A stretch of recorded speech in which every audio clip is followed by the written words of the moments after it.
All right, guys. I want to make one more video just testing a few more powders with the Dead Drop powder cup for the AutoTrickler systems. In the first video that I tested the cup, I tested Varget IMR 4064 and CFE 223 powders. You know, CFE is a very fine ball powder. 4064 is a very coarse stick powder. And then Varget is kind of like, you know, a pretty small stick powder. In the most recent video that I just posted, I tested H4350, N150, and IMR 8208 XBR. So today, I think what I'm going to test is another ball powder, H335, another really fine powder, I'm pretty sure. Yes, it is. Sometimes I get that one in H332, I think it is, mixed up or something. So we'll test that one. Then we'll test some H4831 shortcut. That's a stick powder. And then to finish it off, we'll test some Vitavori N140.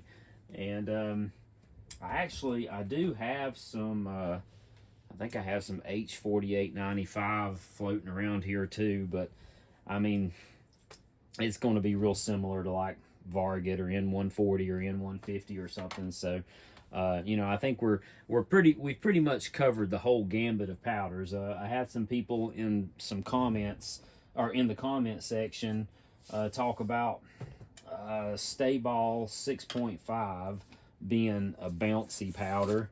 I don't have any of it, but as far as I know, it is a ball powder. So I would think, you know, CFE 223 or this H335 would behave in a similar fashion. So let me get this one wrote down. Let's see, this was the H335.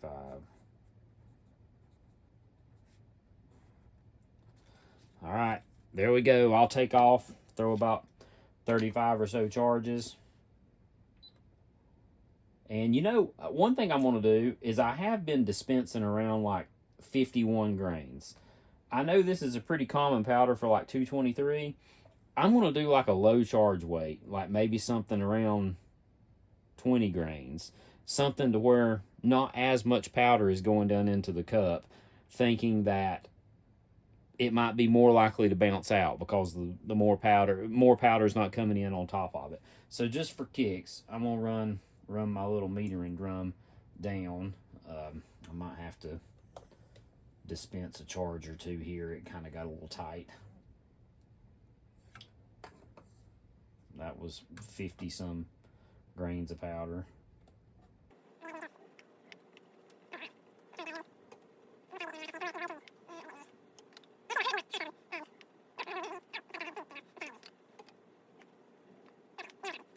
Now we're kind of getting into like a 223 charge weight. Yeah, there we go. 24.7, around 25. Let's see what that actually looks like in the cup. Oh, this is perfect. This is perfect. I'm going to try to move the camera here. Hopefully I don't drop it, because if I tilt the cup up, it's not. So this is exactly what it looked like when I pulled it out of the scales, and that is just a perfect demonstration of what this cup is supposed to do with the powder.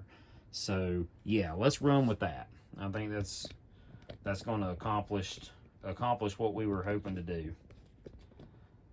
All right, let me get this thing set back.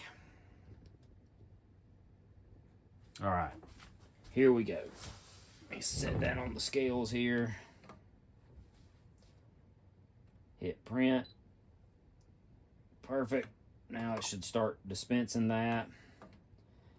And I will speed up the video at least for the first, I don't know, like 15 charges or something like that. Or heck, I don't know. We'll just do the whole test of all these powders with the lower charge weights. Because I've already done, gosh, I've already tested 6 other powders at around 51 grains. So let's do these 3 at a lower charge weight, just to just to prove a point there. Let's see, that was 2, wasn't it? Okay, so get ready to go into warp speed ahead right now.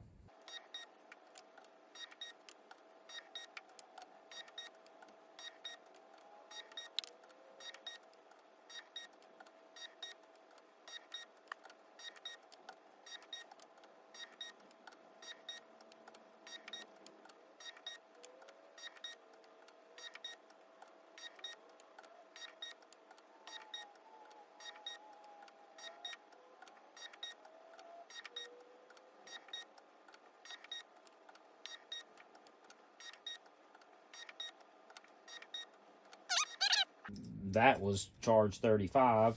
Let me go ahead and shut my hopper off. I want to show you guys how it pours again. So right here we are with the H335. Oh, let me get it in the camera the right way. And I'm not even going to tap it. I'm just going to shake it. As you can see, all the powder came out, and that was with me pouring it like just agonizingly slow. So that give you an idea of how it poured, and that was 35 charges. Well, make that 36.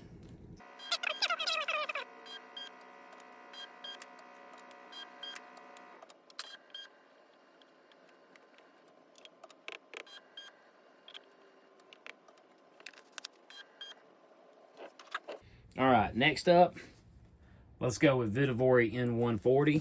I'm going to leave the scale set at 25 grains because, like H335, it would be really likely for someone to use this powder in a cartridge like 223.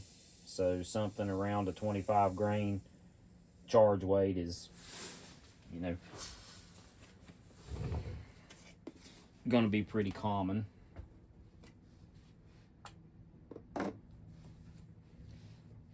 Get my new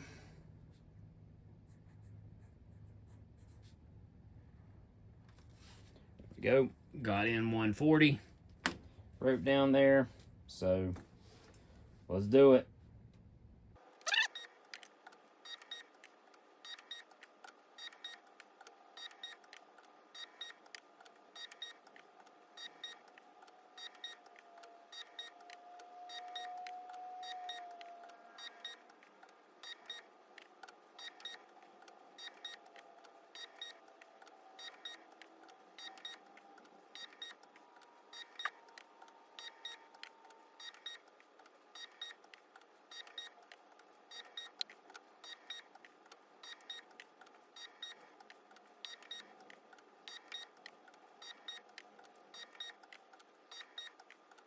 Okay, this is the 35th charge going in the back into the powder jug. I'm gonna shut my hopper off there. Of course, that one will be the 36th. Now let's just get the powder out of the system and we'll switch to a different powder.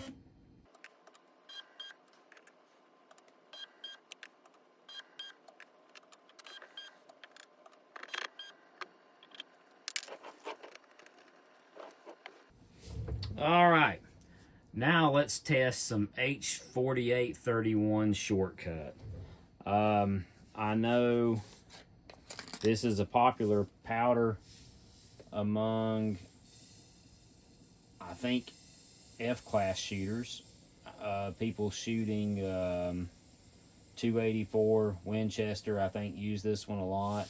So in that case, I will increase the charge back up to somewhere around 50 grains because I know that's more than likely what people would be using this powder for. You know, you're probably not going to dump a very small charge of a powder like this. Oh, whoop, better leave that out here.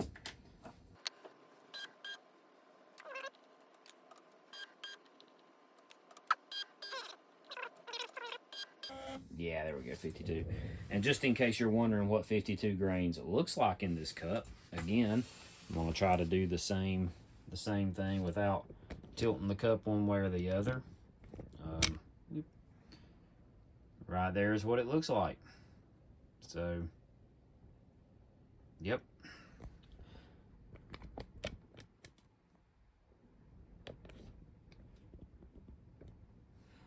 All right, we should be good there. All right, here we go. Let's just count that as one.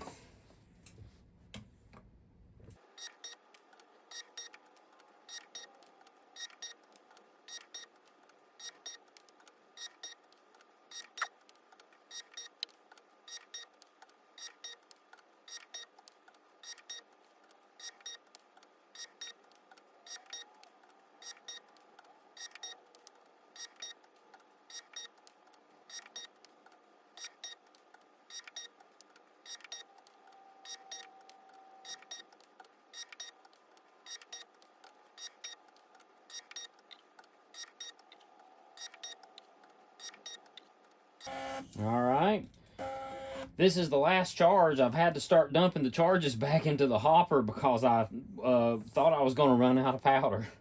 So that was the 35th charge right there for H4831, I think. Yep. Oh yeah, good thing I was, because there was the end of it, huh? Yeah.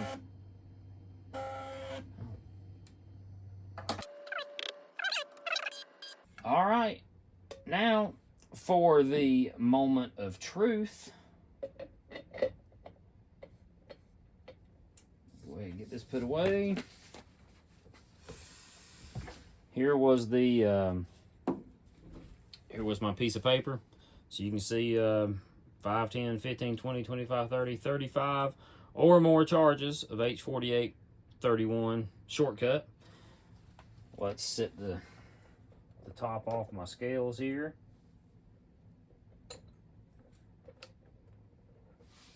And give you a look. So there we are again. Folks, best I can tell, that's a winner. I don't see any powder spilled anywhere. And now remember, I just posted a video earlier today of the first three powders. You see right there, the H4350, N150, and 8208 XBR. That was over 100 charges dropped just with those three. And then I just did these back to back, and I guess you'll just have to take my word for it that I didn't clean my scales or anything. Of course, there wasn't nothing to clean off if you watched to the end of that video. And now you can see that I threw over 100 more charges today. So that was 200 charges that you're looking at that has just been dispensed on that scale, and I don't see a drop of powder anywhere. Now, one thing you do want to make sure of on with using this cup is you want to make sure you'll have to move your stock AutoTrickler cup stop there that sticks onto your scale platform. I know with the original AutoTrickler cup, they told you to place the cup kind of as much off, like off to the side of the center of the funnel coming out of the auto thrower, so the powder kind of hits the side of the cup and slides down. And the reason they were wanting you to do that was try to help with powder bounce out. Well, because of the geometry of the bottom of this cup with the raised area in the middle, you want to make sure that raised area is in the middle of the powder stream coming down. So you will need to move this. All you need to do is, if you pull that off, lots of times you can reuse the tape that you already had it stuck down with again. If your tape's getting to where it's not wanting to hold, regular old Scotch double-sided tape, like 3M Scotch double-sided tape that you can get in the office supply section of most any stores. Like I know Walmart carries it. It's yellow. Actually, I think I have some. I will, if I can find it, I will put a screenshot of it right now. So there you go. Now you know what to look for as far as that goes. But folks, that was three more different kinds of powder. I would think that's pretty much covering about everything. I mean, we did large sticks with 4064, smaller stuff with like N140 and Varget, and for sure 8208 XBR. And then I did 2 ball powders, you know, the CFE 223 and the H335. And I'm not seeing any splash out with any of them. So again, thanks for watching. I hope you like this video and subscribe to my channel if any of this stuff has been of any help to you. And yeah, thanks for watching. Until next time.